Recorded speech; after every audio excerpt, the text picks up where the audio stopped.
Čau! Es esmu Agnis no veikala Tīkla Fans, un šodien vēlos tev parādīt, kā soli pa solim saskrūvēt tavu jauno velosipēdu.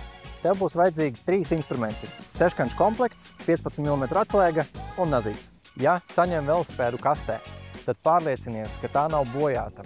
Savukārt, ja pamani kādu bojājumu, uztais pāris bildes tīri drošībai. Taisam kasti vaļā un skatāmies, kas tur mums iekšā ir. Kastē vienmēr būs vēl viena mazā kaste ar visām mazajām detaļām. To noteikti saglabājam. Izpakojot velosipēdu, uzmanies no viņa apskādēšanas.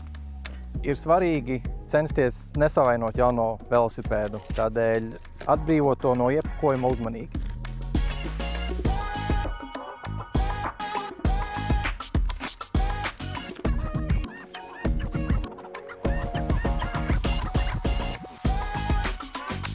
Uz katra velosipēda būs atrodams balts papīrīts, uz kura ir redzams rāmja numurs. Tas tev būs nepieciešams, ja vēlēsies reģistrēt velosipēdu CSDD.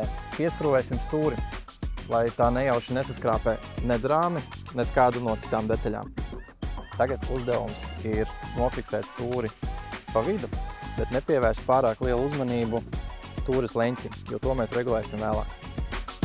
Un šeit pie viena pieskrūvēsim arī priekšējo bremžu hidrolīniju savā stiprinājuma vietā.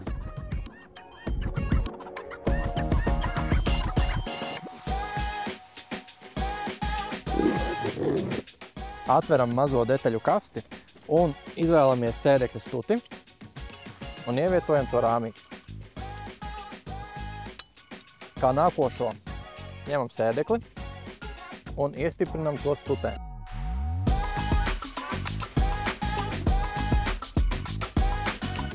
Tagad ņemam no mazo detaļu kastes ekscentru un ievietojam to priekšējā ratā.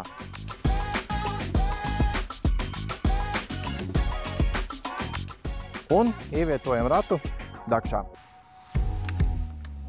Ratu ievietojot dakšā, tas pats iecentrēsies, bet tagad es parādīšu, kā pareizi aizvērt ekscentru. Pārliecinies, kad ekscentrs ir atvērtā pozīcijā, sajūti pretestību no pretējās puses uzgriežņa un aizver. Pēdējā detaļa no kastes ir pedāļi. Pievērs uzmanību, ir labais un kreisais pedāls. Ņemam pedāli un liekam klanī. Ja viņš neskrūvējas iekšā, tātad tas ir neīstais. Ņemam otru pedāli, liekam klanī un tam viegli ir jāiet vītnē. Lai nekļūdītos un pātrinātu salikšanas procesu, var izmantot šādu triku. Pieturi pedāli ar 15 mm atslēgu un griez klaņus pretēji mīšanas virzienam. Gatavs! Otram tas pats.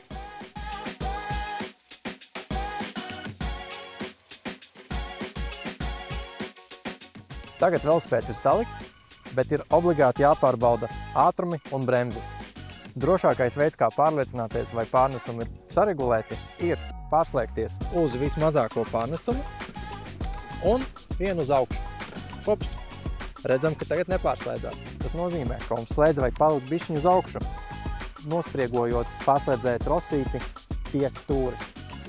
Atstājām uz esošā pārnesuma un pievelkam trosīti līdz mirklim, kad ķēde veiksmīgi ir pārslēgusies. Kad pārnesumi noregulēti, varam ķerties pie bremzēm. Griežam velosipēdu otrādi,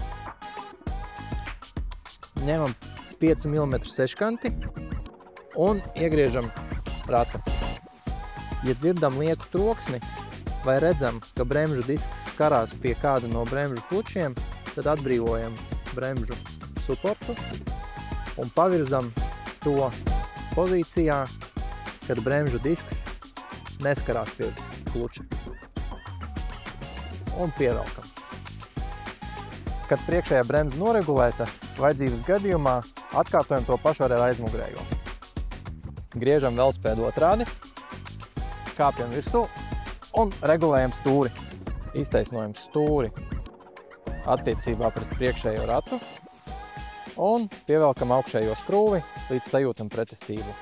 Kad tas izdarīts, pievelkam sānu skrūves. Tieši šādā secībā. Kad stūra pieskrūvēta, mums ir palikušas vēl divas lietas – sēdekļa augstums un stūres leņķis, kas viss ir atkarīgs no tava auguma. Sēdekļa augstumu izvēlamies pēc gūžas kaula. Sataustam to, atlaižam ekscentru un nolaižam līdz kaulam. Pārbaudam uzkāpjot. Ja jūtamies ērti, ir labi. Kad sēdekļa augstums atrasts, ķeramies pie stūres leņķa. Stūres leņķim nav jābūt par augstu vai par zemu. Tam jābūt kā rokas turpinājumam. Kad stūres leņķis atrasts, tad atliek pievilkt iznesuma 4 skrūves krusteniskā secībā. Tagad velospēds ir salikts un saregulēts. Iesakām reizi mēnesī pārliecināties, lai riepās 3 atmosfēras un lai labi ripo!